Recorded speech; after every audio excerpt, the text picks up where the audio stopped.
Hi friends, my name is Dylan Burns. I'm the pastor at Manchester United Methodist Church. It's my joy and my privilege to be a part of this devotional series with this group of clergy here at Extraordinary Connections. I've brought with me today a guest star. This is my 14-year-old dog. His name is Buddy. He made a brief appearance in our live stream worship this past Sunday, and so I thought it'd be awfully fun to bring him into this video devotional today. Now, what I'd like to talk about is love, and I'd like to talk about dogs. And the two things go hand in hand together. This dog here has taught me a whole lot about love, and I'd like to share just a little bit of that which I've learned from him with you. And it begins with a story when my wife and I were moving from Texas up here to Michigan. And for a brief period of time, we were what I'm going to call middle-class homeless. Which is to say that the place that we had been renting in Texas, our lease was up, so we had to move out, but the parsonage wasn't ready for us yet to move into, so we had to stay with a relative. And that was all well and good, and so we brought Buddy with us, long drive all the way from Texas to Michigan. He did a great job, pulled into the house of this relative, and just went inside. And I paused for a second there because I have to explain to you, this seemed like the most natural thing in the world to do. We had been in the car for a long time. Buddy was cooped up. I was feeling cooped up, so we just rolled right out of the car doors and right into the doors of the house without even thinking about the fact that this relative of mine also had a dog. They had an older dog, a golden retriever, who was sweet and lovable and didn't move very fast except for one moment in their life, which was the moment after my wife and I and Buddy walked into the doors into the house. It had never occurred to me. Dogs are territorial creatures. So with a bound and a leap, this dog jumped right over to us and put Buddy's head, his entire head, inside of his mouth. Because he was not all that happy that another dog just showed up in his house. And Buddy, from inside of another dog's mouth, sort of turned to look at my wife and I, and you could see in his eyes this look of confusion.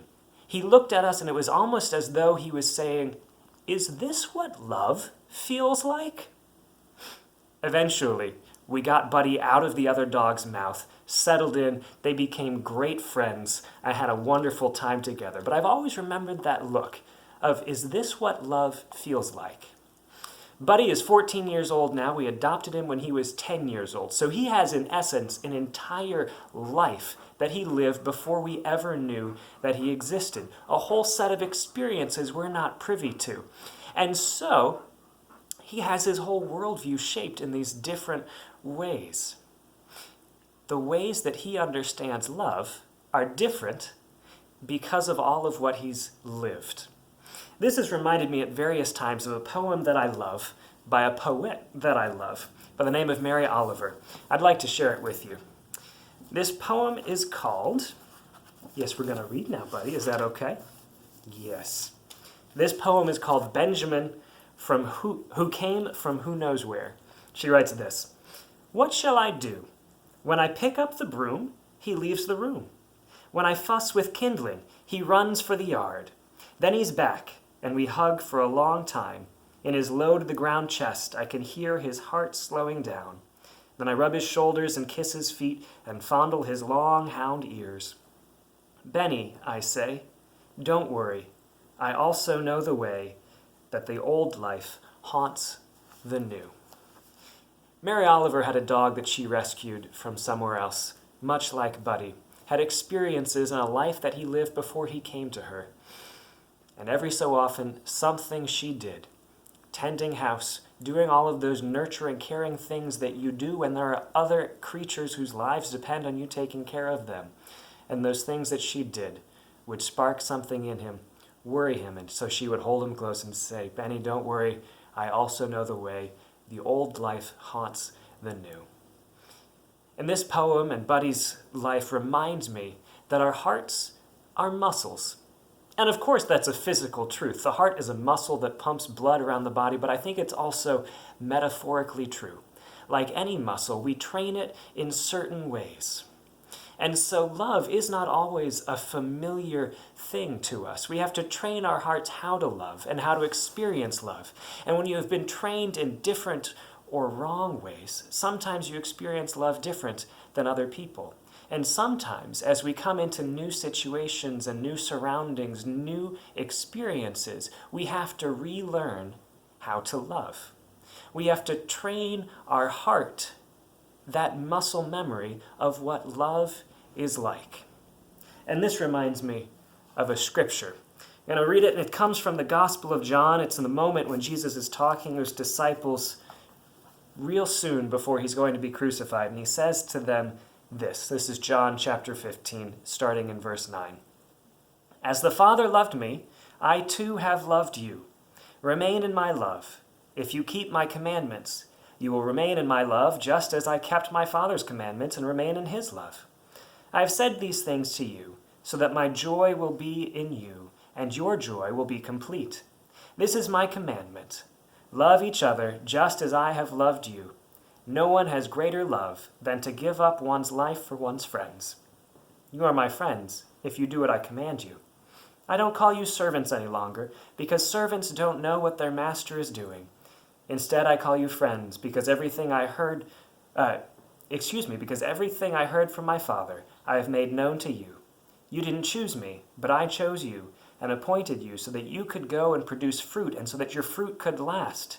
As a result, whatever you ask the Father in my name, he will give you.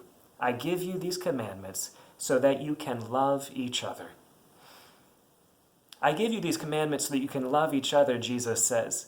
But love isn't always easy. And sometimes we have to relearn how to love, and what love feels like, and what love looks like. I think there, in one of the more familiar verses really speaks this well when Jesus says, no one has greater love than to give up one's life for one's friends. And this is a surprising sort of thing to read, that love could somehow be captured in this drastic and painful way of giving up your life. And yet it is, in fact, true, and the sort of truth we have to train our heart to know. There's a news story that I saw about these previous days, as the world is such a different place with the COVID-19 virus, and it came out of Italy, where there is a priest who is on a ventilator but gave it up so that a younger person could have the ventilator. That younger person has lived, and the priest has died. Is this what love feels like? In unusual times, we have to love in unusual ways, in ways that we might not have expected before, ways that might feel unfamiliar. We have to make phone calls instead of hug. Perhaps we have to write letters instead of paying each other visits in person. We have to pray separated by distance, even as we still somehow pray together. In unusual times, we have to love in unusual ways, and they will feel unfamiliar for a while. But the heart is a muscle, and it can learn these new things. And so today, as in every other day, the commandment is the same. Jesus gives it to us so that we might love one another. Friends, how might you train your heart to love today? Thanks for being with us, me and Buddy. We'll see you right back here next week, but don't go away. There's a new one of these devotionals every morning. Thanks. It's been a pleasure.